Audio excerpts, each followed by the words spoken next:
سلیمان علیہ الصلاۃ والسلام نے ہدہد کو رپورٹنگ کے لیے بھیجا تھا.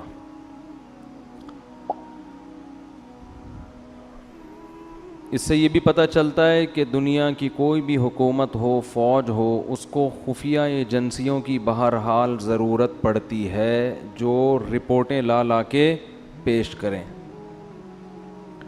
تو سلیمان علیہ الصلاۃ والسلام نے ہدہد کو کہا کہ تو غیر حاضر تھا، جب تک غیر حاضری کی مضبوط دلیل پیش نہیں کرے گا اس وقت تک تیرا عذر قبول نہیں ہو. اور اس کو پرچہ پکڑا دیا کہ ملکہ سبا جس کے بارے میں تیرا یہ دعویٰ ہے کہ اس کی ایک بہت بڑی حکومت ہے اور بہت شاندار جاندار حکومت، اور وہ اللہ کو چھوڑ کر سورج کو سجدہ کرتے ہیں، تو میرا یہ خط ہے، یہ ملکہ سبا کو لے جا کے پکڑا دے اور دیکھتے ہیں وہاں سے جواب کیا آتا ہے. اسی سے اندازہ ہو جائے گا کہ یہ واقعی سچ کہہ رہا ہے یا جھوٹ. ہدہد نے لے جا کے وہ ملکہ سبا کو پکڑا دیا. پہلے زمانے میں پرندوں کے ذریعے خط و کتابت ہوتی تھی، اس کے لیے پرندے استعمال ہوتے تھے. پرندوں کو سدھایا جا سکتا ہے، بعض پرندوں کو، ہر ایک پرندے کو نہیں. اچھا، یہ جو ہدہد جس کو آج ہم ہدہد کہتے ہیں، یہ وہ والا ہدہد نہیں ہے، کچھ نام چینج ہو گئے ہیں. تو حضرت سلیمان علیہ السلام نے خط لکھا، انہو من سلیمان، پہلے نام لکھا، یہ کس کی طرف سے ہے؟ سلیمان کی طرف سے.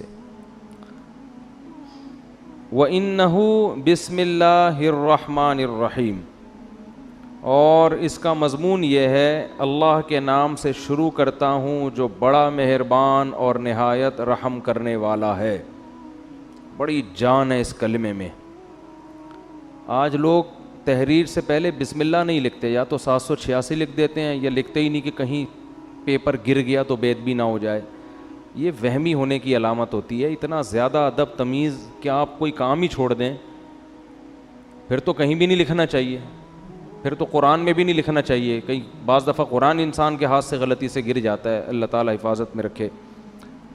تو اتنا زیادہ نہیں مسلط کرنا چاہیے اپنے آپ کو، اپنے اوپر ان چیزوں کو. ادب ایک حد تک ہو تو ٹھیک ہے، اس سے آگے بڑھے گا تو ٹینشن کے علاوہ کچھ بھی حاصل نہیں ہوگا. آج کسی نے بتایا کہ میں واش روم میں جب پیشاب کر کے فارغ ہوتا ہوں کمبورڈ میں تو چھینٹیں پڑتی ہیں، تو اس میں پوری ڈیٹیل پیش کی تھی. پانی زیادہ ہو تو پیشاب کی مقدار کم ہو تو پھر چھینٹوں کا کیا حکم ہے، پانی کم ہو پیشاب زیادہ ہو پھر چھینٹوں کا کیا حکم ہے، چھینٹوں کی تعداد اتنی ہو تو کیا ہے، پوری رپورٹیں. میں نے بولا بھائی تو استنجا کر کے پتلی گلی سے نکل جائے گا، تھوڑا احتیاط کرو کہ چھینٹیں نہ پڑیں، باقی اتنا رپورٹ پیش کرنے کی ضرورت نہیں ہے. پتلی گلیاں کیوں بنائی جاتی ہیں بھائی؟ اس لیے تو بنائی جاتی ہیں، پر اگلے نے بھی انتظار کر رہا ہے، وہ باہر کھڑا ہوا، اس کی چھینٹوں کا، اس کا تو سب کچھ حساب کتاب جو ہے نا وہ اس کی پینٹ میں ہو جائے گا تمہاری چھینٹوں کے چکر میں. تو مسلط کر لیتے ہیں اپنے اوپر. تو بعض لوگ ادب تمیز کو مسلط کر لیتے ہیں بہت زیادہ. اب دیکھو اگلی صف میں لوگ قرآن پڑھتے ہیں، مسجد میں پچھلی صف میں قرآن ہی نہیں پڑھتے بیٹھ کے، اس لیے کہ وہ کہتے ہیں اگلے والے کی پیٹھ ہو رہی ہے. کچھ نہیں ہوتا بھائی، اگر ہو رہی ہے تو اب یہ تھوڑی کہ وضو خانے تک کوئی قرآن ہی نہیں پڑھ سکتا بیٹھ کے. تو یہ تو مجبوری ہے، جب صفوں میں بیٹھیں گے تو پشت سے بچنا ممکن نہیں ہے. تو کوئی مسئلہ نہیں ہے، اگلی صف میں بھی لوگ قرآن لے کے بیٹھ جائیں، پچھلی صف میں بھی بیٹھ جائیں لوگ لے کے، اس بہانے تلاوت تو کریں گے نا. ہاں، جان کر بے ادبی کرنا یا وہ طریقہ اختیار کرنا جس میں واضح توہین ہو، یہ جائز نہیں ہے. تو ہمارے ہاں عربوں میں ایسا ہوتا ہے کہ پچھلی صفوں میں بھی لوگ قرآن پڑھتے ہیں، ادھر انڈیا پاکستان میں ہوتا ہی نہیں ہے، قرآن کی تلاوت ہی نہیں ہوتی مسجدوں میں اس چکر میں. اچھا، تو حضرت سلیمان علیہ السلام نے خط لکھا، بسم اللہ الرحمن الرحیم، اللہ کے نام سے جو بڑا مہربان اور نہایت رحم کر. کیا جان پیدا ہو جاتی ہے اس سے آپ کی تحریر میں. اور آگے مضمون دیکھو، اللہ تعالو علیہ. بات یہ ہے سرکشی مت کرو، وَأَتُونِي مسلمین، فرما بردار بن کے چلی آؤ، بس دیٹس آل. آگے اپنے سائن یا اسٹیمپ جو بھی ہوگی. اتنی سی بات ٹھیک ہے نا. میں نے اس دن بیان کیا تھا نا کہ زیادہ بولنا کس کی علامت ہے؟ فالٹ کی. تو سلیمان علیہ السلام نے ٹو دا پوائنٹ بات کی ہے. اب سوال پیدا ہوتا ہے بھائی یہ کیا دھمکی ہو گئی یار, بیٹھے بیٹھے کسی کو بھی دھمکی لگا دو. ان کی پوری گورنمنٹ ہے, پوری ریاست ہے, پورا ایک کنٹری چلا رہے ہیں, اور آپ ان سے کہہ رہے ہو کہ انسان کے بچے بن کے چلے آؤ, چھوڑ دو گورنمنٹ, اپنی حکومت چھوڑ دو. اصل میں سلیمان علیہ السلام نے بسم اللہ الرحمن الرحیم کے لفظ میں میسج دے دیا تھا کہ زمین پہ حکومت کا جو اصل حق ہے وہ اللہ کو ہے, اور نظام کس کا چلے گا؟ اللہ کا. اس کے علاوہ کسی کو زمین پر حکومت کا حق حاصل نہیں ہے. ہاں طاقت کے بلبوتے پر کوئی غلبہ حاصل کر لے تو سامنے والے میں اگر طاقت نہیں ہے تو صبر کرے, لیکن سلیمان علیہ السلام میں پاور تھی تو ان کے ہاں سے طاقت کے زور سے اسلام پھیلائے. تو کفر کس زور سے پھیلائے؟ کیا وہ جلیبیاں کھلا کے پھیلائے, لڈو کھلا کے پھیلائے؟ دنیا میں جتنی حکومتیں بنی ہیں طاقت کے زور سے ہی بنی ہیں. ہندوستان میں مہاراجے آئے, انہوں نے لڑ کے علاقوں پہ قبضے کیے. امریکہ دریافت ہوا تو لڑائیاں ہوئی ہیں, کالوں کو مارا ہے. آسٹریلیا میں تو کالوں کو, لاکھوں کالوں کو ایسے مارا ہے بندوقوں سے جیسے ہم ہرن کا شکار کرتے ہیں, اس طرح سے مارا ہے. دنیا میں کہیں بھی کوئی گورنمنٹ پاور کے بغیر نہیں بنی ہے. اس کے بعد پھر وہ جمہوری نظام آیا گورنمنٹ بننے کے بعد کہ اب ملک کے حاکم کی سلیکشن کیسے ہوگی. تو اسلام نے کیا حکم دیا, اور اسلام تو طاقت کے زور سے پھیلا ہی نہیں ہے. ایک شخص آپ دنیا میں ایسا نہیں دکھا سکتے جس کو تلوار رکھ کے مسلمان کیا گیا ہو, ایک شخص نہیں دکھا سکتے آپ ایسا. تو سلیمان علیہ السلام نے کے پاس چونکہ پاور تھی نا, جب آپ کے پاس پاور ہوتی ہے تو آپ زیادہ لمبی چوڑی باتیں نہیں کرتے. طاقت جب ہوتی ہے نا, دیکھو ایک باڈی بلڈر نے اپنا واقعہ سنا ہے, بہت ڈولے شولے بنے ہوئے, بڑے لمبے چوڑے. تو ان کا کسی سے پھڈا ہو گیا نا, جس سے پھڈا ہوا اس نے اس باڈی بلڈر کو دیکھا نہیں تھا, بس ویسے ہی لڑنے چلا گیا گھر. ابے تو نے میرے بھائی کو چھیڑا, ابے تیری ایسی کی تیسی. جا کے دروازہ نوک کیا. اب یہ بلڈر مجھے خود اپنا واقعہ سنا رہا ہے. بلڈر کا دروازہ نوک کیا اس نے, تھا باریک سا دبلا پتلا جو نوک کرنے والا ہے. تو بلڈر جب کہتا ہے, مجھے کہتا ہے جب میں گھر سے باہر نکلا نا تو مجھے دیکھ کے نا وہ ایسے غصے میں غضبناک آگ بگولا ہو رہا ہے. مجھے ڈر یہ لگ رہا تھا کہ جتنا اس کو غصہ آ رہا ہے اس کی صحت اتنا غصہ افورڈ نہیں کر سکتی. یہ تو میرے الفاظ ہیں, یہ انہوں نے تو کچھ اور کہا تھا, یعنی اس کی تعبیر میں کر رہا ہوں اپنے الفاظ میں کہ اس کی جو صحت ہے یہ اتنا غصہ افورڈ نہیں کر سکتی.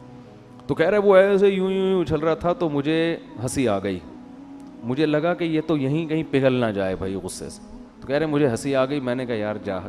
وہ چلا گیا بڑے آرام سے. وہ کیا ہوا, تو پاور ہے نا, تو زیادہ لمبی چوڑی باتوں کی بولو, ضرورت نہیں ہے.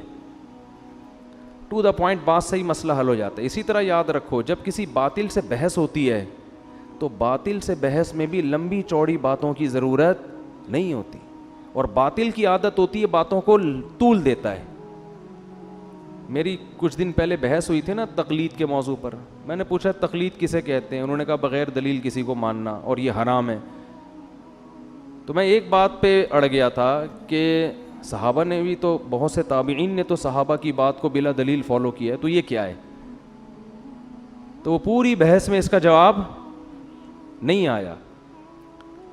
تو کھینچتے رہو بحث کو, کھینچتے رہو. منکرین حدیث سے دو چار کی طرح ہم باتیں پوچھتے ہیں کہ اگر حدیث حجت نہیں ہے تو یہ جو قرآن نے کہا ہے کہ نبی ڈیفائن کریں گے کہ قرآن میں کیا لکھا ہے, تو وہ نبی کا ڈیفائن کیا ہوا کہاں گیا؟ ہمیں تو یہ حدیثوں میں ہی ملتا ہے. اگر یہ غلط ہے تو پھر صحیح کہاں ہے؟ قیامت تک منکرین حدیث بغلے جھانکتا رہے گا, اس کا جواب نہیں دے گا, بات کو گھمائے گا وہ. تو باطل ہمیشہ بات کو کیا کرتا ہے؟ دائیں بائیں گھماتے. قادیانی سے آپ پوچھ لیں کہ فرض کر لو نبی صلی اللہ علیہ وسلم آخری نبی نہیں ہے, نقل کفر نباشت, فرض کر لو, تو اس سے یہ کہاں ثابت ہوتا ہے کہ مرزا نبی ہے؟ حضرت عیسیٰ آخری نبی نہیں تھے, تو کیا ان کے بعد جو بھی نبوت کا دعویٰ کرے وہ نبی ہوگا؟ ایسا تھوڑی ہے. آپ کے ذمے یہ نہیں ہے کہ ختم نبوت کا مسئلہ آپ کے ذمے مرزا کو نبی ثابت کرنا ہے.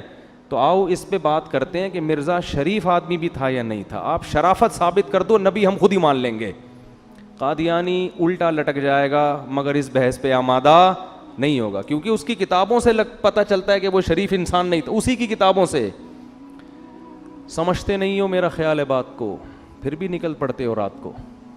تو بحثوں کو الجھانے کی کوشش کی جاتی ہے. تو اللہ تعالیٰ نے, وہ کیا تھا مسئلہ یار, تو سلیمان علیہ السلام چونکہ پاورفل تھے نا, تو یہ نہیں کہ پورا لمبا 6 صفحوں کا لیٹر لکھ رہے ہیں. ایکچولی بات اصل میں یہ ہے کہ دیکھیں میں اللہ کا سچی مچی کا نبی ہوں, اور یہ ہے کہ وہ لمبی, بھائی حاکم سے بات ہو رہی ہے, حاکم کی آنکھوں میں آنکھیں ڈال کے بات کرو گے تو بات سمجھ میں آئے گی. حاکم جیسے ہو تو بات کرو, ورنہ بات کرنے کی ضرورت نہیں ہے. ورنہ عام آدمی کو کیا ضرورت ہے حکمرانوں سے خام خامے پنگا لینے کی. معذرت کے ساتھ ایسے الفاظ میں استعمال کروں, کوئی دوسرا لفظ پنگے کے متبادل ہو تو مجھے بتائیں, اگلے بیان میں وہ یوز کروں گا. پھر میں حاکم سے الجھنے کی بلا وجہ کیا ضرورت ہے, ورنہ اپنی اوقات میں رہو نا. تو سلیمان علیہ السلام کے پاس ایک پاورفل حکومت تھی. تو سلیمان علیہ السلام کا انداز کیا تھا, اللہ تعالی علیہ, مجھ پر سرکشی مت کرنا, مجھ پر سرکشی. کیونکہ بادشاہ کو جب کوئی خط جاتا ہے نا اس قسم کا, تو پہلے تو وہ طیش میں آتا ہے, بھائی اس نے مجھے خط کیسے لکھا ہے, اس نے مجھے, تو انہوں نے پہلے بتا دیا کہ یہ دھمکی والے لہجے میں بات کرنا مجھے بالکل پسند نہیں ہے.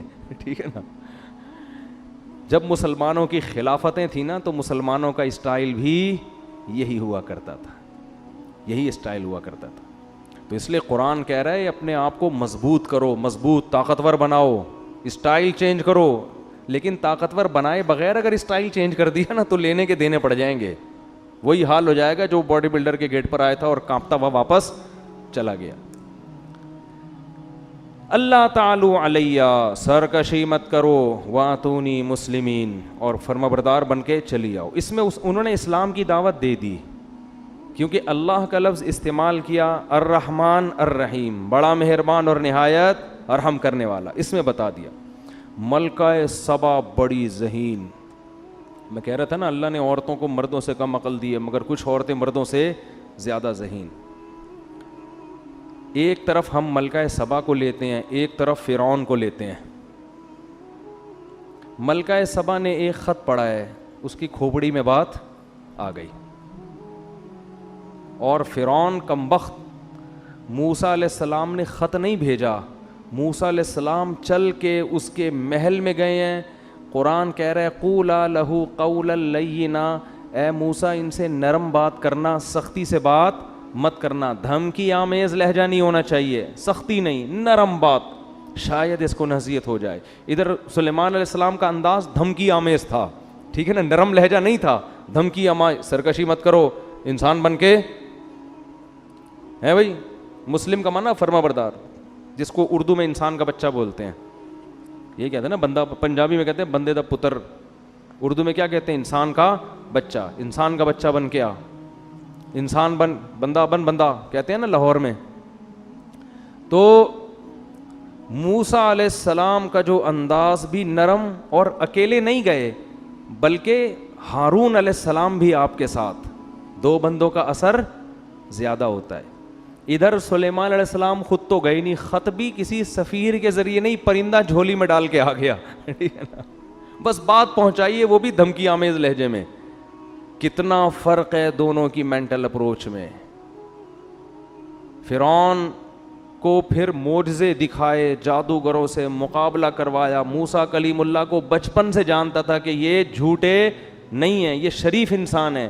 کتنا کچھ کرنے کے بعد بھی ہزاروں معجزے دکھا دیے کمبخت, پھر بھی سمندر میں راستہ بنتے ہوئے دیکھ لیا کہ بنی اسرائیل اس راستے سے گزر رہے ہیں. یہ معجزہ ہے, یہ تو اللہ ان کی مدد کر رہا ہے. اور پھر بھی اس کی آنکھوں پہ پٹی کہ خود بھی اسی راستے میں گھس رہا ہے. اسے یہ نہیں پتا کہ بھائی یہ تیرے سامنے ان کے لیے بنا ہے, تیرے لیے تھوڑی بنائی ہے. کیا اللہ نے ذہانت دی ملکہ سبا کو. تو ملکہ سبا کی ذہانت دیکھیں, نہ تو فوراً تسلیم ہو گئی, کیونکہ بعض دفعہ خط بھیجنے والا نقل کفر، کفر نباشت، 2 نمبر بھی تو ہو سکتا ہے نا بھائی. بسوں میں لوگ چڑھتے ہیں نا، پہلے تبلیغ کی بات کرتے ہیں، نماز پڑھیں، زکوٰۃ دیں، پھر اپنا چورن کا ڈبی نکال کے بیچنا شروع کر دیتے ہیں. تو پہلے آدمی سمجھتا ہے ان سے زیادہ نیک دنیا میں کوئی نہیں ہے، پھر پتہ چلتا ہے اصل میں تو یہ چورن بیچنے کا ایک طریقہ تھا. تو 2 نمبر لوگ بھی تو ہوتے ہیں نا. تو ملکہ سبا کو یہ خطرہ تھا کہ کہیں ایسا نہ ہو کہ یہ جو بادشاہ جس نے مجھے اللہ کا نام لے کے مجھے دعوت دی ہے، ایسا نہ ہو کہ لیبل اللہ کا لگ رہا ہو، الرحمن الرحیم کا لگ رہا ہو، لیبل دین اور اسلام کا لگ رہا ہے، اور مقصد حکومت کرنا ہو، مقصد لالچ ہو. یہ اور زیادہ ذہین ہونے کی علامت. اگر فوراً رسپانس کرتی اچھا میں آ رہی ہوں، خود اس سے کہتی تم چلو میں پیچھے پیچھے آ رہی ہوں، بس تسلیم، یہ بھی بیوقوف ہونے کی علامت. بھائی پہلے تحقیق تو کرو یہ بندہ ٹھیک بھی ہے کہ نہیں ہے. اب ملکہ سبا میں ایک اور ذہانت. ملکہ سبا کے جگہ ہماری کوئی ملکہ ہوتی تو کیا کہتی؟ استخارہ نکالیں گے ہم بیٹھ کے. کیا کریں گے ہم؟ استخارہ نکالیں گے. آج بھی ایک صاحب آئے مجھ سے استخارہ نکلوانے کے لیے، تو استخارہ نکالیں گے، یوں آ گیا تو جائیں گے، یوں نہیں آیا تو نہیں جائیں گے. ملکہ سبا جانتی تھی بھائی کھوپڑی میں جو اللہ لوگوں کے دماغوں میں ڈالتا ہے وہ استخاروں میں نہیں نکلتا. استخارہ تو ایک دعا ہے. تو ملکہ سبا نے سارے اپنے مسٹنڈوں کو جمع، مسٹنڈے تو نہیں کہنا چاہیے، جو بھی درباری تھے نا وہ تھے تو مسٹنڈے ہی، سارے بڑے بڑے جو فوج کے آفیسرز تھے، اس کے لیفٹیننٹ کرنل، جرنل، سارے جو بھی اس زمانے میں بہت مضبوط پاورفل گورنمنٹ تھی.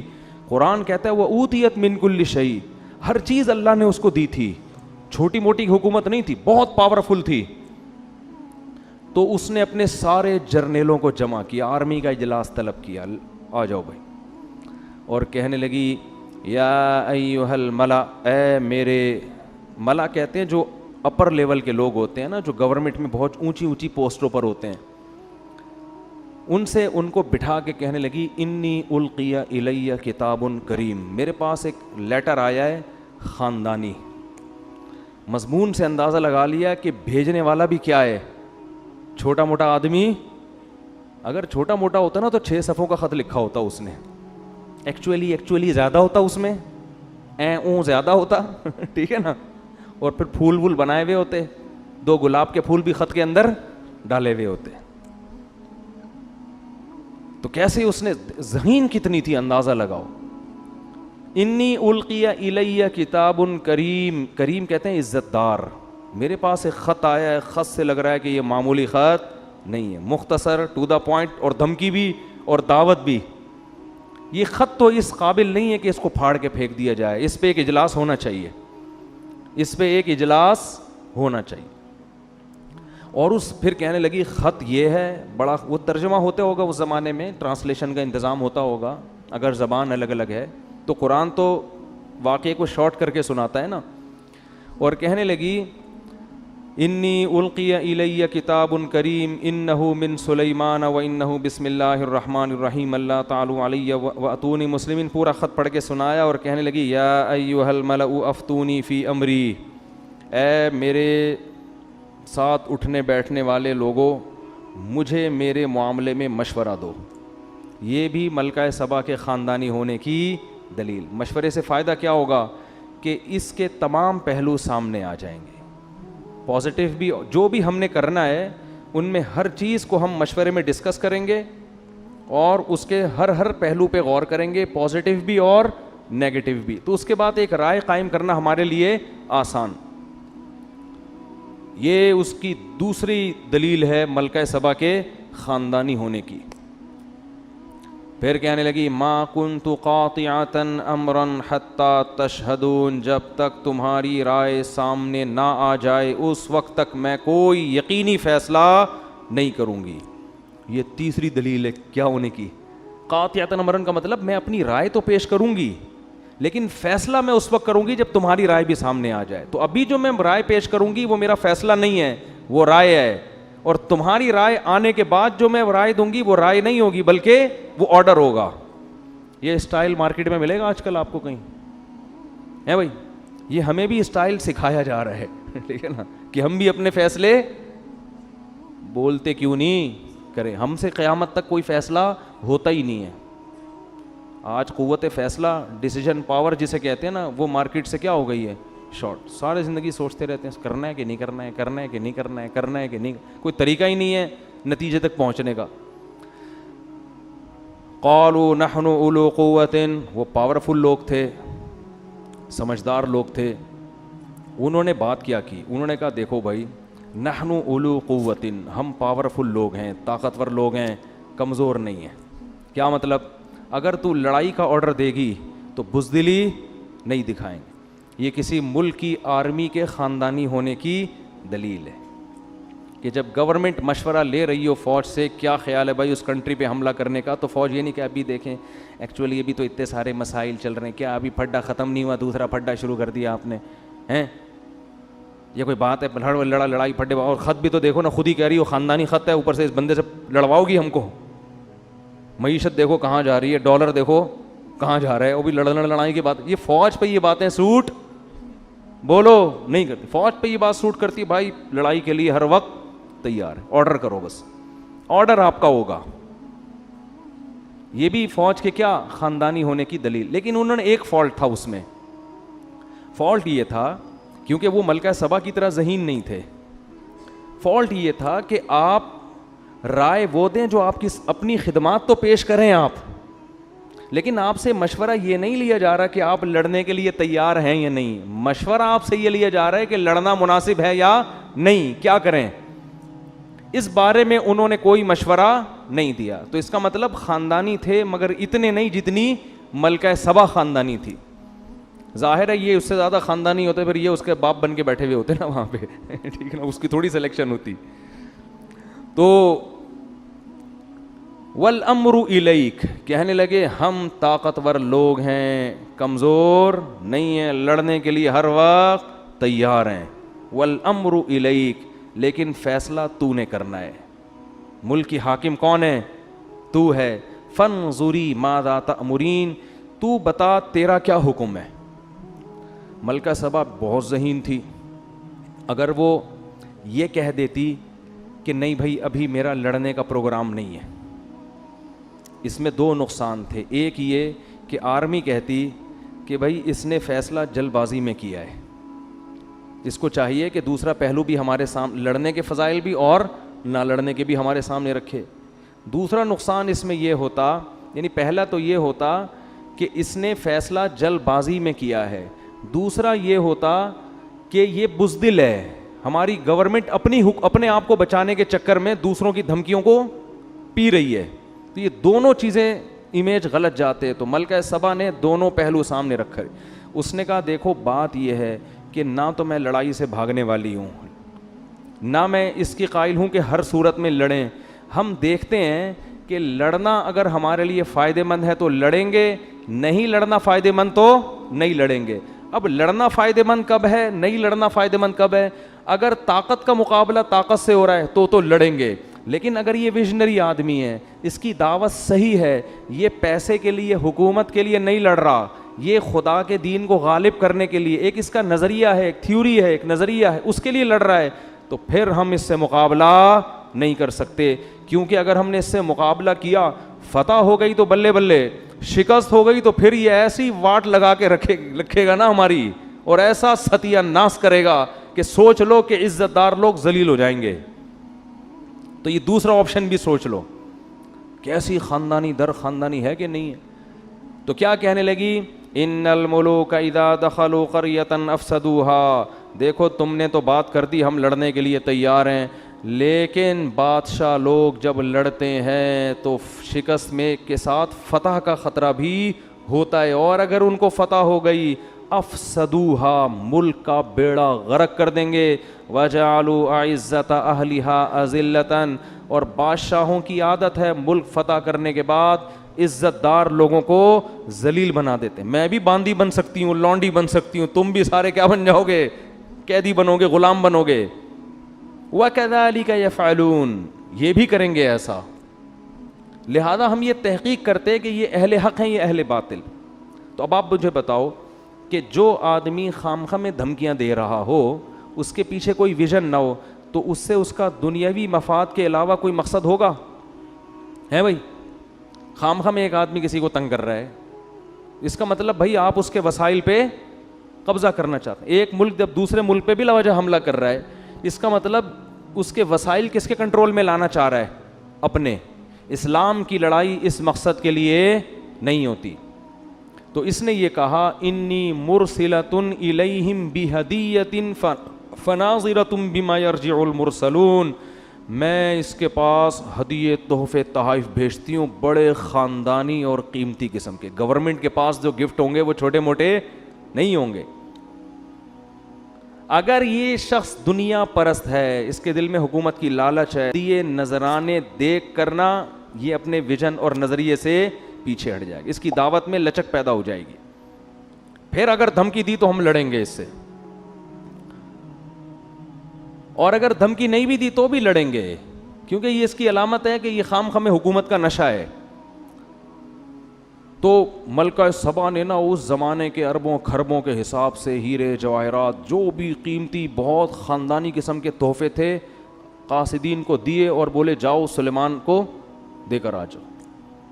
حضرت سلیمان کے پاس جب وہ تحفے آئے ہیں, فلما جاء سلیمان, جب وہ تحفے سلیمان علیہ السلام کے پاس آئے, قال اتمدوننی بمال, انہوں نے فرمایا کہ چند ٹکے کے لوگ, تم لوگ میری پیسوں سے مدد کرنا چاہ رہے ہو ہیں بھائی, میری دعوت کا تم نے یہ مطلب لیا ہے, چند ٹکے تو میں اپنی طرف سے لگا رہا ہوں, یعنی اتمدوننی بمال, تم پیسوں سے میری مدد کر رہے ہو,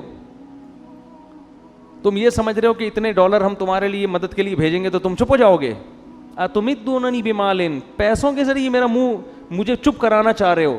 فما آتانی اللہ خیر مما آتاکم, اللہ نے مجھے جو وسائل دیے ہیں نا وہ تم سے کروڑہ گنا زیادہ دیے ہیں. ارجع الیہم, پتلی گلی سے نکل, پتلی گلی سے واپس. قاصد کو کہہ رہے ہیں پلٹ جا واپس, اور ملکہ سبا کو جا کے بول کہ اب دوسرا خط نہیں آئے گا, ہدہد کے اور بہت سارے کام ہیں ہمارے پاس.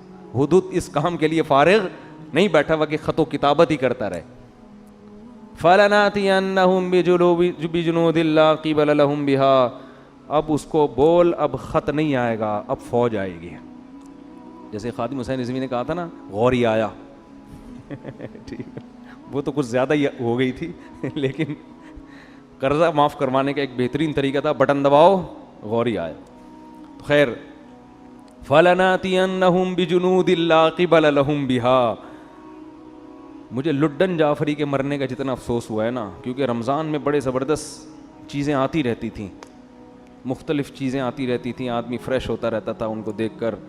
انہوں نے کہا تھا کہ جو لوگ میرے خلاف میم بنا رہے ہیں کوئی بات نہیں, میرے ڈائلاگ دنیا میں چل رہے ہیں, تو میں سمجھا تعریفیں کر رہے ہیں میم بنانے والوں کی نا, خوش ہیں. آخر میں کہتے ہیں اصل میں ان کا اوپر کا اسکرو ڈھیلا ہے.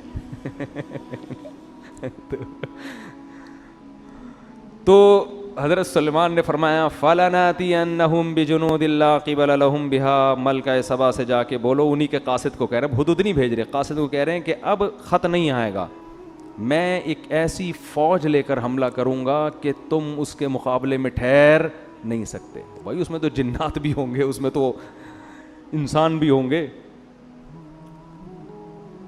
اور وَلَنُخْرِجَنَّهُم مِّنْهَا أَذِلَّةً وَهُمْ صَاغِرُونَ, اور ہم ان کو ان کے ملک سے ذلیل کر کے نکالیں گے, اور یہ سب عزت دار لوگ رسوا ہو جائیں گے. پھر ہم اتنے عزت سے نہیں, لڑائی ہوگی تو پھر لڑائی کا انجام تمہیں پتہ ہے کیا ہوتا ہے.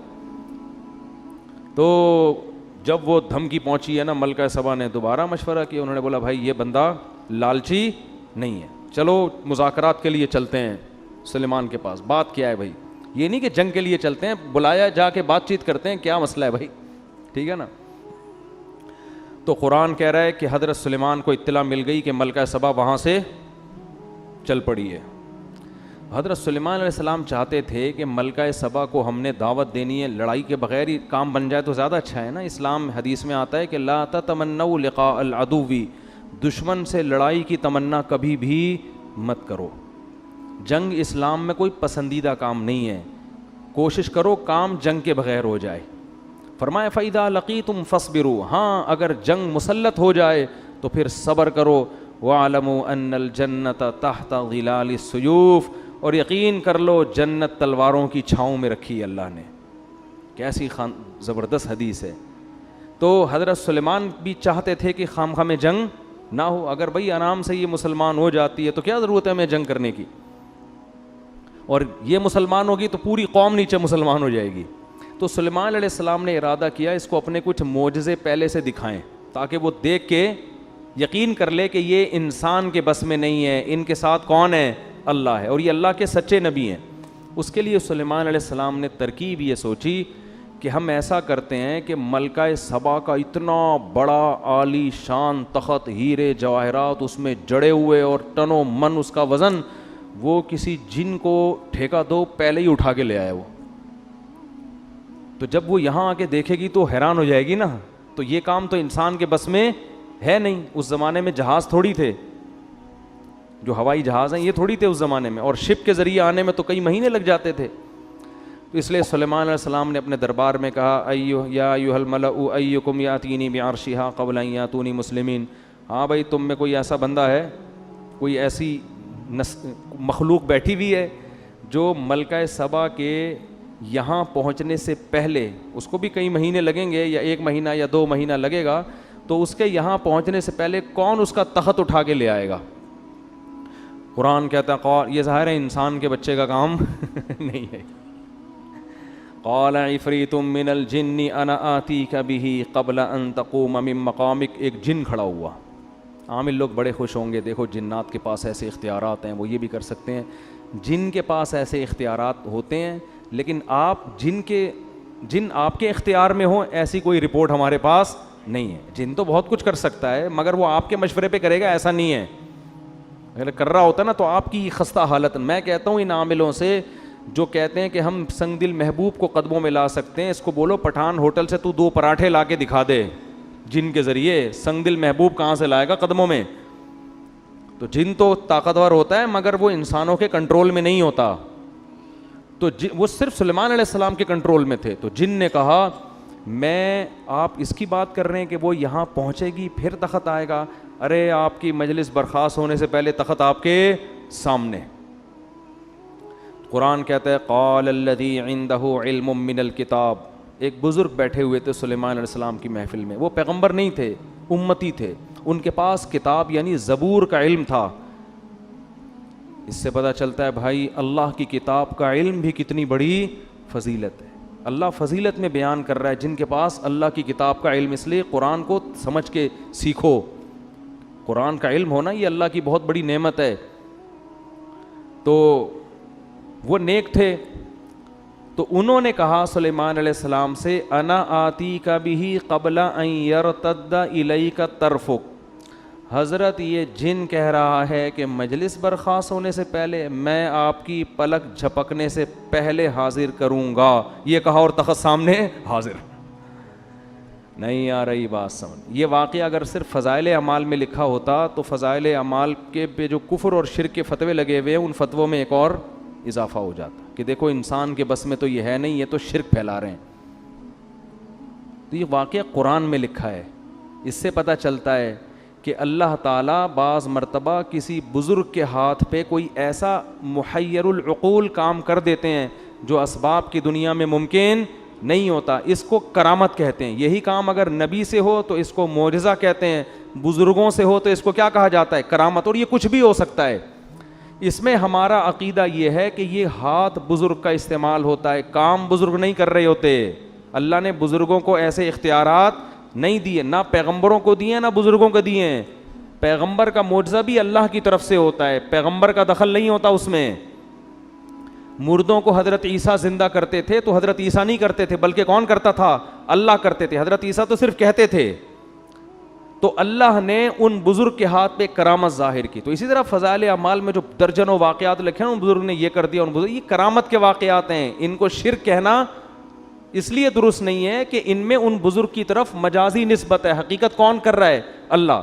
ہاں کرامت کا واقعہ اگر مستند کتاب میں لکھا ہو یا مستند ذریعے سے پہنچے تو اس کو مانو, بیان کرنے والا مستند نہیں ہے تو پھر اس کو مت مانو. اب فضائل اعمال میں جو کرامتیں لکھی ہوئی ہیں وہ جن کتابوں سے لی گئی ہیں, وہ کتابیں اگر مستند ہیں تو کرامت کا واقعہ بھی درست, کتابیں مستند نہیں ہیں تو کرامت کا واقعہ درست نہیں ہے.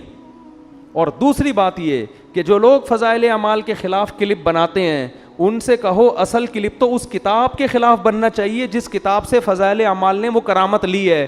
اس کتاب کے خلاف کوئی کلپ بنانے کے لیے تیار نہیں ہے, کیونکہ وہ کتابیں بڑے بڑے محدثین کی لکھی ہوئی کتابیں ہیں, اور محدثین کو برا بھلا کہیں گے تو لوگ ان کو جوتے ماریں گے, تو اس لیے انہوں نے فضائل اعمال کو پکڑا ہوا ہے.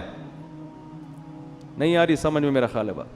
تو یہ خیانت ہے بہت بڑی کہ جو اصل کتاب ہے اس کو تو کچھ نہیں کہہ رہے, ٹھیک ہے نا, اور جہاں جو نقل کر رہے ہیں اس کو کہہ رہے ہیں یہ فضائل اعمال اور فضائل صدقات میں شرک بھرا ہوا ہے. تو ان کو شرک کی ڈیفینیشن ہی پتہ نہیں ہے. تو ان بزرگ نے کیا کہا. اب یہاں ایک اور لوگ سوال کرتے ہیں کہ یہ کرامت تو صحابہ کے ہاتھ پہ ظاہر نہیں ہوئی جو فضائل اعمال میں لکھی ہوئی ہیں, یہ تو نبی کے ہاتھ پہ یہ معجزہ نہیں ہوا, تو بزرگ کے ہاتھ پہ کیسے ہو گیا؟ اس کا مطلب بزرگ صحابہ سے بھی افضل ہیں. تو یہی سوال ہم یہاں کریں گے کہ سلیمان علیہ السلام تو تخت کو سیکنڈوں میں لا نہیں سکے, لیکن مجلس میں بیٹھے ہوئے بزرگ نے کہا اور تخت سامنے حاضر, تو کیا ہم یہ کہہ سکتے ہیں کہ وہ بزرگ حضرت سلیمان سے افضل ہو گئے؟ نہیں. کرامت کے صدور سے کوئی شخص دوسرے سے افضل نہیں ہو جاتا. کرامت تو اللہ کی طرف سے ایک اکرام ہے بزرگ کا کہ دیکھو میں اس پہ خوش ہوں اور اس کے ہاتھ پہ میں کیسی چیزیں ظاہر کر دیتا ہوں. یہ اس کی علامت نہیں ہے کہ اس وقت دنیا میں سب سے افضل یہی ہے. اور یہ بھی ممکن ہے کہ ایک پیغمبر کے ہاتھ پہ وہ معجزہ ظاہر نہ ہو جو کسی امتی کے ہاتھ پہ کرامت ہو جائے, یہ بھی عین ممکن ہے. باقی افضلیت کا تعلق اعمال سے ہے, کرامتوں سے نہیں ہے. کون افضل ہے؟ سب سے جو شریعت پہ سب سے زیادہ چلتا ہے, تو وہ تو پیغمبر سب سے زیادہ چلتے ہیں نا. اور علماء کہتے ہیں امتی کے ہاتھ پہ کرامت کا ظاہر ہونا یہ پیغمبر ہی کے فضیلت کی دلیل ہے, اس لیے کہ اس امتی کو یہ مقام اس پیغمبر کی امت کے امتی ہونے کی وجہ سے ملا ہے. وہ جو بزرگ تھے نا جنہوں نے کرامت ظاہر کی اور تخت فوراً لے آئے, تو اصل میں یہ فضیلت سلیمان علیہ السلام کی تھی. وہ بزرگ سلیمان علیہ السلام کو فالو کرتے تھے, اسی وجہ سے تو یہ انعام ملا نا ان کو. اسی وجہ سے حضرت سلیمان اس بزرگ کا شکریہ نہیں ادا کر رہے, بلکہ جیسے ہی تخت حاضر ہوا ہے تو کہہ رہے ہادہ من فضل ربی, یہ میرے رب کا مجھ پر فضل ہے. نہیں آ رہی بات؟ کیا مطلب؟ گویا یہ میرا معجزہ ہے کہ میرے امتیوں کے ہاتھ پہ ایسا کچھ ہو رہا ہے, تو یہ ان کا نہیں, یہ کس کا کمال ہے؟ یہ کمال اللہ نے مجھے دیا ہے کہ مجھے فالو کرنے کی وجہ سے ان کو ایسے انعامات ملے ہیں. تو فضائل اعمال اور صدقات میں جو بزرگوں کی کرامتیں لکھی ہوئی ہیں وہ محمد صلی اللہ علیہ وسلم کی فضیلت کی دلیل ہیں کہ اللہ نے سید الانبیاء کو اتنا اونچا مقام دیا کہ سید الانبیاء کو فالو کرنے والوں کے ہاتھ پہ اللہ نے ایسی ایسی کرامتیں ظاہر کی ہیں. تو اس سے پیغمبر کا مقام کم نہیں ہو رہا, بلکہ پیغمبر کا مقام اونچا ہو رہا ہے کہ ان کی امتیوں میں پچھلی امتوں سے بھی زیادہ بڑی بڑی کرامتیں صادر ہوئی ہیں. نہیں آ رہی میرا خیال ہے بات سمجھ میں؟ تو سلیمان علیہ السلام نے کیا کیا؟ وہ ان بزرگ نے کہا کہ میں آپ کی پلک جھپکنے سے پہلے کیا لے آؤں گا؟ تخت سامنے. یہ کہا اور تخت سامنے, کیونکہ پلک تو جھپکنے میں تو سیکنڈ لگتے ہیں. اب جیسے ہی حضرت سلیمان نے دیکھا نہ یہ تو تخت یہیں آ گیا فوراً, تو فرمانے لگے ہذا من فضل ربی, یہ میرے رب کا کیا ہے؟ فضل ہے, مجھ پر فضل ہے. لیبلونی ااشکر ام اکفر, اللہ مجھے آزمانا چاہتا ہے کہ میں اس کا شکر گزار بنتا ہوں یا ناشکرا. میں نے اس دن بیان میں کہا تھا نا کہ پیغمبر جب بھی کوئی نعمت دیکھتے ہیں تو شو نہیں مارتے, اتراتے نہیں ہیں اور بڑی بڑی باتیں نہیں کرتے, بلکہ کس کی طرف نسبت کرتے ہیں؟ اللہ کی طرف. شکر بھی ادا کرتے ہیں اور استحضار بھی کرتے ہیں کہ مجھے آزمایا جا رہا ہے, ایسا نہ ہو میں اس میں پڑھ کے اللہ کو بھول جاؤں. ہمارے ہاتھ پر کوئی ایسی کرامت ظاہر ہو نا, کوئی انڈا ہی اٹھا کے ہم لے آئیں کہیں سے, پٹھان ہوٹل کا پراٹھا لے آئیں, چلو فرض کرو اٹھا کے لے آئیں اگر ہم, تو 6 مہینے شو مارنے میں لگیں گے کہ نہیں لگیں گے؟ دیکھا اس دن میں نے سنگ دل محبوب قدموں میں لایا تھا کہ نہیں لایا تھا؟ لایا تھا کہ نہیں لایا تھا؟ دیکھا اس دن میں نے خواب سنایا تھا, اگلے دن سچا نکلا کہ نہیں نکلا؟ 6 مہینے کس میں لگیں گے؟ شو مارنے میں. ادھر سلیمان علیہ السلام یہ نہیں کہہ رہے فخر, دیکھو میری امتیوں میں ایسے ایسے لوگ ہیں ہزاروں کلومیٹر دور سے, تخت سیکنڈوں میں, میں ایسا ہی تھوڑی یہاں بیٹھا ہوا ہوں بھائی, ایسا ہی تھوڑی, بہت سے پیغمبروں سے اللہ نے مجھے فضیلت دی ہے, ایسی کچھ نہیں. بلکہ کیا کہہ رہے ہیں؟ یہ میرے رب کا فضل ہے, میرا کمال نہیں ہے, اور میرے رب نے مجھ پر یہ فضل اس لیے کیا لیبلونی, مجھے آزما رہا ہے. وہ اشکر ام اکفر, کہ میں شکر گزار بنتا ہوں یا ناشکرا. آگے کہنے ومن شکر فإنما یشکر لنفسی، دیکھو جو شکر کرتا ہے اپنے خود ہی فائدہ ہوگا اس کا، اللہ کو کوئی فائدہ نہیں ہے. ومن کفر فإن ربی غنی کریم، اور جو ناشکری کرے گا اللہ کا کوئی نقصان نہیں ہے، میرا رب بے پرواہ ہے، اسے انسانوں کے شکر کی ضرورت نہیں ہے، کریم عزت دار پہلے سے ہے، وہ کسی کی ناشکری سے اس کی عزت میں کمی نہیں ہوتی. اب جب تخت آ گیا نا تو اب سلیمان علیہ السلام نے سوچا ملکہ سبا آتے ہی تو اس تخت کو پہچان جائے گی، کیونکہ ایک دم 100% وہی تخت، اس جیسا تو کسی کا نہیں ہے. تو اسے تھوڑا سرپرائز دینے کے لیے ہم اس تخت میں تھوڑی سی چینجنگ کرتے ہیں تاکہ اس کو تھوڑا سوچنا پڑے. جب انسان کنفیوز ہونے کے بعد کسی حقیقت پر مطلع ہوتا ہے تو اس پر اثر زیادہ ہوتا ہے. سمجھ میں نہیں آ رہی بات؟ تھوڑا سا کنفیوز ہو نا پھر پتہ چلے بھائی یہ وہی ہے. جیسے حضرت یوسف جب مصر کے بادشاہ بنے نا تو جو ان کے بھائی جب گئے ہیں تو حضرت یوسف کو پہچانا نہیں، لیکن کنفیوز ہو گئے تھے کہ ان کی شکل کس سے مل رہی ہے، ہمارے بھائی سے. پھر یوسف علیہ السلام نے بھی ان کو بتایا نہیں کہ میں تمہارا بھائی ہوں، بلکہ ان سے پوچھا کہ تمہیں پتہ ہے تم نے اپنے بھائی کے ساتھ کیا کیا تھا کنویں میں؟ یہ نہیں بتایا کہ میں وہی ہوں. یہ سوال پوچھنا تھا کہ بھائی سمجھ گئے کہ یہ کون ہے، کیونکہ یہ واقعہ تو یوسف کے علاوہ کسی کو معلوم نہیں تھا. تو یہ بھی تھوڑا سا نا تردد میں ڈال کے کسی کو حقیقت بتانا، اس میں زیادہ لطف ہوتا ہے، اس میں زیادہ مزہ ہوتا ہے، اور اس میں جو آپ اس کو سکھانا چاہتے ہیں وہ زیادہ اچھی طرح سے سیکھتا ہے. تو سلیمان علیہ السلام نے کہا نکروا لہا عرشہا، ذرا اس کا جو تخت ہے اس کی سیٹنگ تھوڑی سی کیا کر دو، چینج کر دو، یہ والا نٹ بولٹ تھوڑا وہاں لگا دو، یہ والا وہاں لگا دو، اس طرح کر دو. جب ملکہ سبا وہ مہینوں کا سفر کر کے پہنچی ہے تو سلیمان علیہ السلام نے ملکہ سبا سے کہا اچھا ہمارے ہاں کوئی متعصب قسم کے صوفی ہوتے تو کہتے حضرت آپ لیڈیز سے بات نہ کریں. یہ بھی ایک طبقہ ہے ہمارے ہاں جو تقوی میں اتنا آگے نکل جاتا ہے.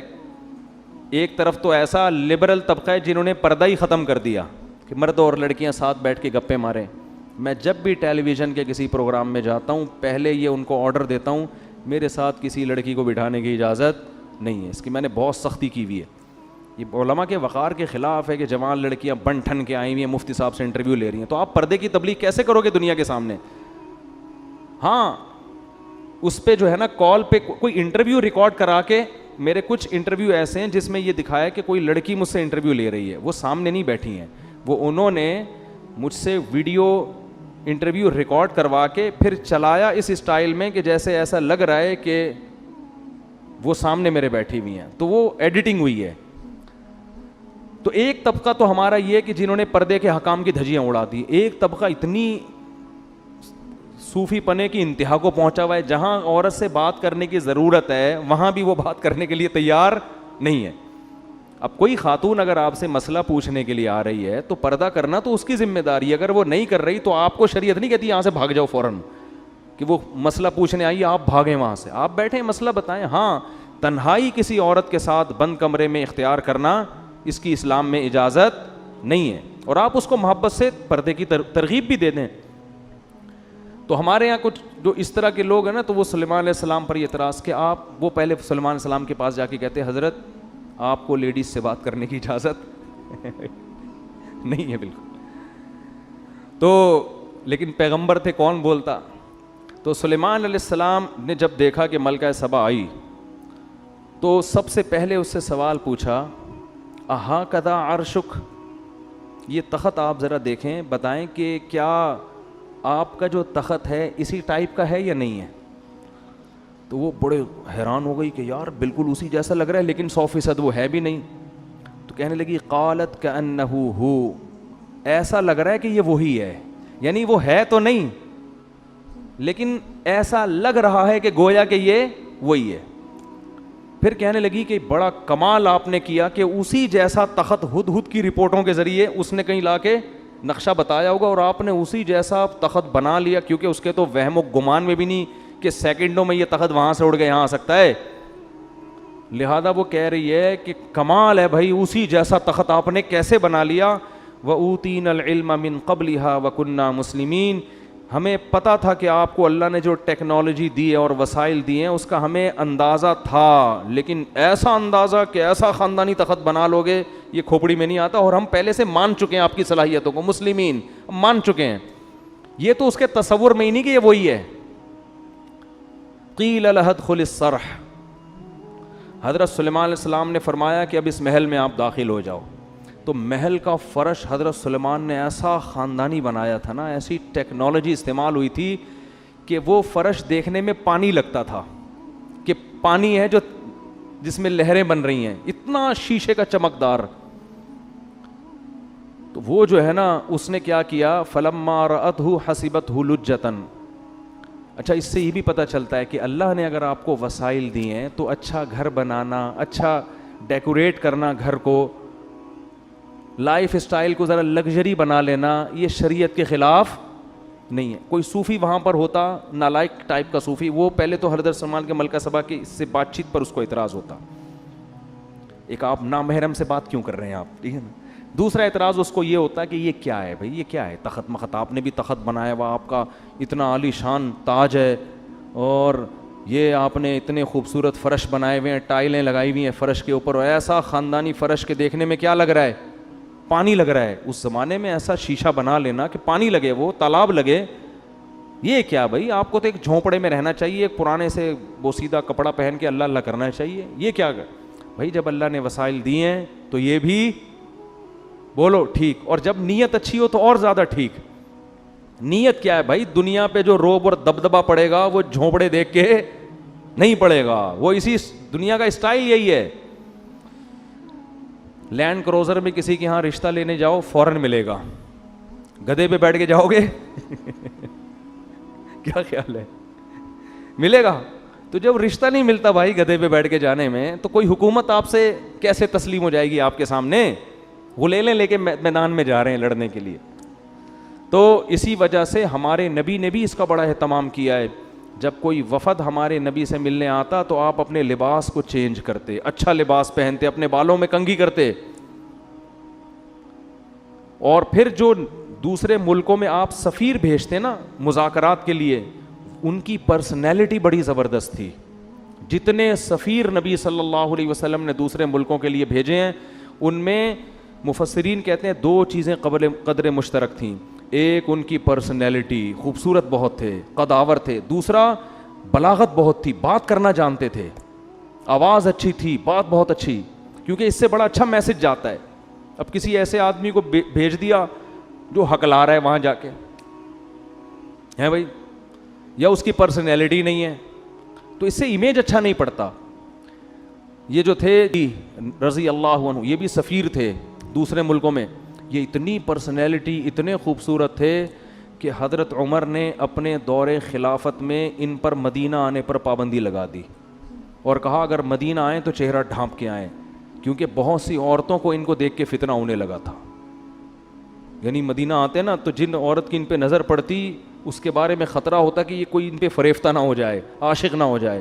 ایسی خوبصورت پرسنالٹی نبی نے روم اور کسرا کے بادشاہوں کے لیے رکھی ہوئی تھی, ان کے پاس بھیجتے تھے. تو جب محل میں داخل ہوتے ہوں گے اور نبی کا پیغام پہنچاتے ہوں گے تو وہ غور سے سنتا ہوگا کہ نہیں سنتا ہوگا. تو دنیا اسباب کا ہے نا. ہاں دوسری طرف حضرت بلال بھی ہیں. حضرت بلال کو آپ صلی اللہ علیہ وسلم نے سفیر نہیں بنایا لیکن مؤذن بنایا, ان کو بتایا کہ تمہارے قدموں کی آہٹ کہاں سنتا ہوں میں, جنت میں. تو شکل کی وجہ سے آخرت میں کوئی وہ نہیں ہوگا, لیکن دنیا کا اصول یہ ہے کہ دنیا میں یہ چیزیں ویلیو رکھتی ہیں, اور نبی نے بھی ان چیزوں کا خیال کیا ہے. دیکھو ہمارے یہاں آرمی میں اصول کیا ہے کہ ISSB کلیئر کرنے میں بندے کی پرسنالٹی بھی دیکھی جاتی ہے. یہ انگریز کا بنایا ہوا قانون ہے جو بڑا ٹھیک قانون ہے کہ بھائی جو آفیسر ہوگا نا اس کا کم از کم اتنا قد ہونا چاہیے. وجہ کیا ہے کہ اگر آفیسر کی پرسنالٹی نہیں ہے, پرسنالٹی اس کے ماتحت کی ہے, تو ماتحت بولے گا میرے سے تو 3 فٹ تو میرا فوجی آفیسر تو 3 فٹ کا تو آفیسر ہے میرا, میں اس کو 1 ٹھڈا ماروں یہ 6 کلابازی کھا کے وہاں گرے گا. وہ اطاعت نہیں کرے گا. اطاعت انسان ہمیشہ کس کی کرتا ہے, جو آپ سے برتر ہو. یہ انسان کی نیچر ہے. تبھی تو عورت کو حکم دیا ہے کہ اس کا نکاح اس سے برتر میں ہونا چاہیے, اس سے کمتر میں یہ اسلام کا حکم ہے کہ عورت کا نکاح اس کے پیرالل یا اس سے افضل میں ہو, اس سے کمتر میں نہ ہو, کیونکہ شوہر سر کا تاج ہے, وہ عورت اس کی اطاعت کرے گی. اگر عورت یہ کہے گی کہ یہ تو مجھ سے بھی کمتر ہے, تو وہ اس کو اپنا سر کا تاج نہیں بنائے. اگر پی ایچ ڈی لڑکی کی شادی دوسری کلاس میں بھاگے ویسے کر دیں گے, میٹرک میں بھاگے ویسے کر دیں گے, تو وہ لڑکی ذہنی طور پر اس کو اپنا میاں بولو نا نہیں مانے گی. بے جوڑ کی شادی, تبھی تو پھر طلاقیں ہو رہی ہیں. یا تو وہ پھر کوئی اس میں کوئی ایسی خوبی ہو جو اس کے عیب کو چھپا دے, میٹرک فیل ہے, بھاگا ہوا ہے, لیکن کوئی دوسری خاصیت اس کے اندر بہت زیادہ ہے, تو کوئی نہ کوئی ایسا خوبی ہو جو اس کے عیب کو کی تلافی کرے. اگر عیب ہی ہیں پھر وہ جوڑ کی شادی نہیں ہے. تو اس کے یہ اسلام نے بھی ان چیزوں کا بڑا حکم دیا ہے. لوگ سمجھتے ہیں بس اسلام پر عمل کرو تو بس چھوڑ دو دنیا کے سارے اصول, بس مکھنچوؤں کی طرح زندگی گزارو, ایسا نہیں ہے. تو خیر جلدی سے میں بات کو سمیٹ کے ختم کرتا ہوں. کیا بات چل رہی تھی, پتہ نہیں کہاں سے کہاں پہنچ گئے ہم. تو وہ سفیروں کا نا, ہاں, تو وہ ملکہ سبا کو حضرت سلیمان نے کہا یہ تخت, یہ جو ہے نا یہ فرش, اس پہ آؤ, محل میں داخل ہو. تو ملکہ سبا نے کہا یار یہ تو پانی ہے, تالاب ہے یہاں, اس میں کیسے چلوں گی. تو کشفت عن ساقیہا, اپنی جو بھی شلوار تھی, جو بھی ازار تھا, جو بھی ساڑی تھی, کچھ بھی ہوگا, ساڑیاں تو نہیں پہنی ہوں گی, ظاہر ہے ملکہ ہے, شاہانہ لباس ہی ہوگا نا. تو جو بھی لباس تھا اس نے اپنے پائنچے اوپر کر لیے تاکہ میرے پاؤں کپڑے گیلے نہ ہو. حضرت سلیمان قیل لها ادخل الصرح فلما رأته حسبته لجة وكشفت عن ساقيها قال انه صرح ممرد من قوارير. تو حضرت سلیمان نے کہا یہ پانی نہیں ہے, یہ تالاب نہیں ہے, یہ شیشے کا بنا ہوا فرش, ڈیزائن ایسے کیا گیا ہے دیکھنے والا اس کو تالاب سمجھتا ہے. اب یہاں ملکہ سبا نے کہا بھائی یہ خدا کا پیغمبر ہے, ابھی اس نے مجھے تخت دکھا دیا وہاں سے یہاں, اور یہ ایسا فرش تو دنیا میں کسی کا باپ بھی نہیں بنا سکتا. اس نے یہ نہیں کہا مجھے پتا ہے, یہ دل میں سوچا ہوگا. لوگ پھر کہہ رہے ہوتے یہ باپ کا لفظ کہاں ہے قرآن میں, دکھاؤ بھائی. تو ہمارا بھی تو کچھ اسٹائل ہے نا بات سمجھانے کا, ہم آج کے زمانے کے لحاظ سے سمجھائیں گے نا. تو ملکہ سبا نے کہا بھائی یہ تو ممکن واقعی اللہ کے سچے پیغمبر ہیں, ان کے پاس وسائل کی کمی نہیں ہے. تو فوراً کہنے لگی قال ربی انی ظلمت نفسی. اب دیکھو حضرت سلیمان سے خطاب نہیں کر رہی, اب کس سے خطاب کر رہی ہے, اللہ سے. یہ بھی اس کے خاندانی ہونے کی دلیل, کیونکہ ان کو یقین آ گیا کہ یہ سب کچھ یہ نہیں کر رہے, اللہ کر رہا ہے مجھے سمجھانے کے لیے کہ تو غلط دین پہ چل رہی تھی. توبہ کی اور کہنے لگی ربی انی ظلمت نفسی, اے اللہ آج تک میں نے سورج کو سجدہ کر کے اپنی جان پہ ظلم کیا ہے. واسلمت مع سلیمان للہ رب العالمین. یہ ایسا خاندانی جملہ ہے, اس سے آپ کو پتہ چلے گا بھائی ایکسٹرا آرڈینری ذہین تھی. اب یہ نہیں کہہ رہی کہ اللہ میں تجھ پر ایمان لے آئی, یہ بھی نہیں کہہ رہی کہ اللہ میں نے سلیمان کو نبی مان لیا. اگر یہ کہتی کہ میں نے سلیمان کے ہاتھ پہ بیعت کر لی, سلیمان کو مان لیا, تو سوال پیدا ہوتا ہے یہ سارے کام کا حکم کون دے رہا ہے؟ سلیمان تو ایک ذریعہ ہیں. اصل تو آپ کو توحید کی دعوت دی جا رہی ہے, اللہ کی بندی بنو. تو اسلام اللہ کے لیے لانا ہے, سلیمان کے لیے نہیں لانا. لیکن اگر سلیمان علیہ السلام کا ذکر بالکل ہی شارٹ ہو جاتا تو یہ ناشکری بھی ہے کہ جو ذریعہ بن رہا ہے ہدایت کا, اس کو اس موقع پر اپنے کلام سے بالکل کیا کر دیا, خارج. تو دونوں چیزوں کی رعایت کر کے اس نے اپنے خاندانی ہونے کا ثبوت دیا اور کہنے لگی ربی انی ظلمت نفسی, اے اللہ میں نے اپنی جان پہ ظلم کیا. واسلمت مع سلیمان للہ رب العالمین, اے اللہ میں بھی سلیمان کی طرح سلیمان کے ساتھ اس رب پر ایمان لے آئی جو تمام جہانوں کا پالنے والا ہے. میں بھی اس صف میں سلیمان کے ساتھ شریک ہو گئی ہوں, کھڑی ہو گئی. یہ تو پہلے سے تھے, میں بھی ان کی فہرست میں شامل ہو گئی. تو اللہ نے جہاں بھی پیغمبروں کے واقعات ذکر کیے نا, اکثر نالائق قومیں, اکثر کیا 99.9%. قوم عاد کو دیکھیں, قوم ہود کو دیکھیں, قوم عاد کو دیکھیں, قوم سمود کو دیکھیں, قوم لوط کو دیکھیں, قوم ابراہیم کو دیکھیں, قوم فرعون کو دیکھیں, اصحاب مدین کو دیکھیں, سب تباہ ہوئے. کچھ قومیں ایسی ہیں جو گنی جا سکتی ہیں جنہوں نے عقل اور شعور کا مظاہرہ کیا, جذباتی پن سے ہٹ کر پیغمبر کی دعوت پہ شعور کے ساتھ غور کرنا شروع کیا. اللہ نے ان کو ہدایت بھی دی اللہ نے ان کو عزت بھی دی اور قیامت تک کے لیے اللہ نے ان کا تذکرہ قرآن میں لکھ دیا. ملکہ سبا کتنی خوش ہوتی ہوگی, اس کے تو تصور میں بھی نہیں ہوگا کہ کل ایک قرآن نازل ہوگا, اللہ کی آخری کتاب, جس میں اللہ میرا تذکرہ کریں گے اتنے اہتمام کے ساتھ.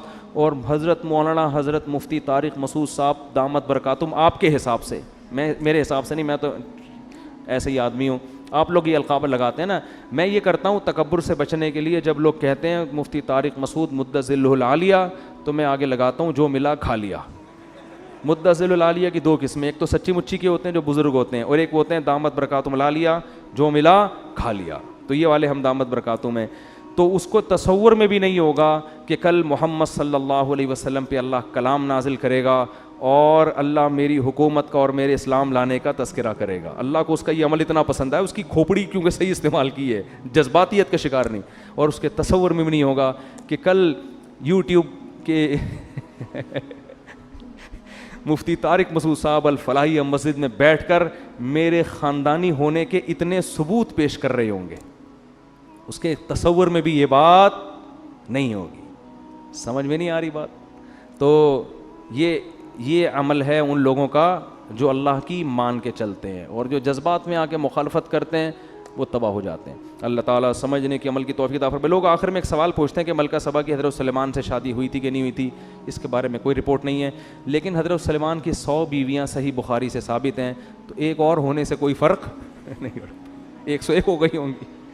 مسئلہ اس کے لیے ہوتا ہے جس نے ساری زندگی ایک بیوی رکھنی, وہ دنیا میں دین کا کام بھی کر سکتا ہے. وہ خواتین سارا بیان کا بیڑا غرق ہو جائے گا نا, خواتین بول کے پھر آخر میں ترغیب دے دی اس نے.